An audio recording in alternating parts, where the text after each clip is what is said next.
Meron lang po akong tatlong bagay na gustong i-share sa inyo bilang po magulang, tatlong super important things na kailangan gawin natin para sa mga anak natin. Nothing else matters more than these three things, and hindi po ito yung inyong ine-expect. Hindi po ito yung mapag-aral mo lang yung mga anak mo sa mga magagandang universities, mabigyan mo ng pamana yung anak mo. Hindi po ganun, kapatid. Tatlong bagay na mas mahalaga pa doon, mas critical bilang mga magulang na magawa natin para sa ating mga anak. Unang-una, ipakilala natin ang mga anak natin sa Panginoong Jesus. This is the most important thing, kapatid. We have, as parents, ito pong obligasyon na make sure na ang mga anak natin na iintindihan po nila na isa lamang ang daan patungo sa kaligtasan, and that's through the Lord Jesus Christ. Wala pong ibang pamamaraan, mga kapatid. Hindi po yung mga magaganda nilang gawa, yung mga accomplishments nila, kung ano pa man na kaya nilang gawin, kapatid, ang magdadala sa kanila ng kaligtasan, kundi ang Panginoong Jesus lamang. Jesus is the only way. He's the way, the truth, and the life. No one comes to the Father except through Him. So yun po yung pinakamahalaga. Ensure natin ang ating mga anak, mga kapatid, ay masisave. Wala po tayong madadala sa langit. Pero po, ito yung sigurado. Kapag you make sure na yung anak mo ay naiintindihan niya yung konsepto ng salvation is only through Jesus Christ, then you're ensuring, kapatid, na ang anak mo magkakaroon siya ng chance. You can't bring anything to heaven, pero pwede mong dalhin ang iyong mga anak kung bibigyan mo sila ng kaalaman na ito. Yun po yung pinakamahalaga sa lahat. Ikalawang critical na bagay na dapat magawa mo para sa mga anak mo, make sure po, mga kapatid, na ipaintindi sa kanila na ang buhay na ito, yung kanilang buhay, it is meant to be lived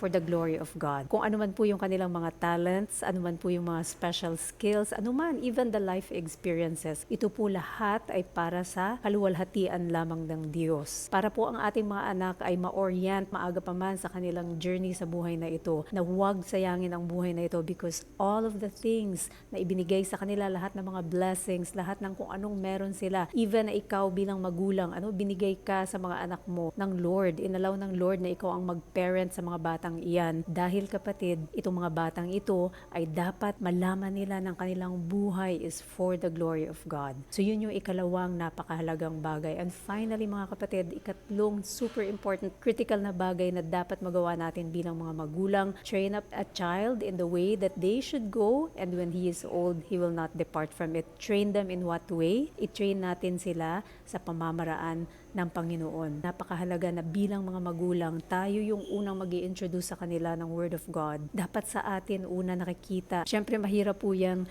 i-introduce sa mga bata, at mahirap din pasunurin yung mga bata, at mahirap din actually magturo sa mga bata kung mismo sa atin hindi nakikita. So yun po, mga kapatid, yung pagtuturo ng Word of God, nagsisimula muna sa sarili natin pong mga ginagawa, sa mga sarili din nating pagbabago. Kaya napakahalaga po bilang mga magulang na tayo din mismo, ang atin pong buong pananampalataya ay sa Panginoong Jesus lamang, sa kanyang finished work on the cross. Dapat tayo mismo, sigurado tayo na tayo ligtas na rin bago natin ito ma-share sa ating mga anak. Ikalawa, dapat nakikitaan po sa ating mga buhay din mismo that we are living our lives for the glory of God. And finally, dapat po nakikita rin ng mga anak natin yung congruency. Kung ano yung binabasa natin sa scripture, yun ay nakikita sa ating buhay. Ito ay nagbubunga. In that way, kapag tinuturuan na natin ng mga anak natin, sila po ay maniniwala sa atin, at tayo ay makikita nila as good examples po ng ating tinuturo. Yun lamang po. God bless you po, kapatid. Pag kailangan ng tulong, hingi lang po tayo ng tulong sa Lord. Siya lang makakatulong sa atin to be the best parents that we can be para sa mga anak natin. God bless you po.